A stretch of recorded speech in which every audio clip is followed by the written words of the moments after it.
Do we need to keep the law to be right with God? That was their question.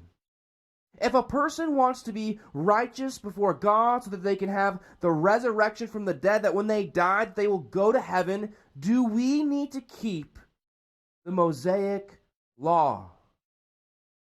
That was their question. And this is basic Christianity, right? How do I get to heaven? What must I do? I mean, you can't blame them here. It's not like spiritual gifts in the church or the timing of the rapture or music styles in our worship service. Nothing like that.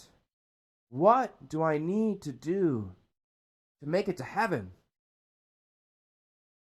And it's evident from Paul's response that some people were teaching, if you want to make it to heaven, you must follow the Old Testament law and get circumcised.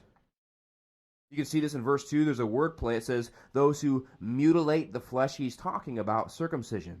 In the Greek, it says, katatomion versus peritome. It's like a rhyming word between circumcision and mutilation. And we know this is the case because he brings it up in the very next verse. Verse 3 says, for we are the circumcision. This is not just Paul the Pharisee talking. We, even these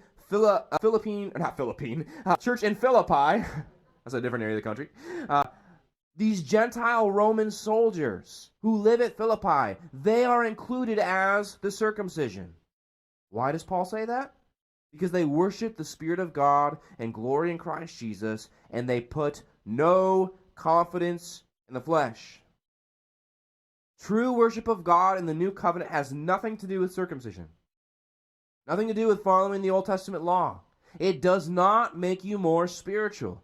In fact, if you put your confidence in your ability to follow the law, you are in grave spiritual danger.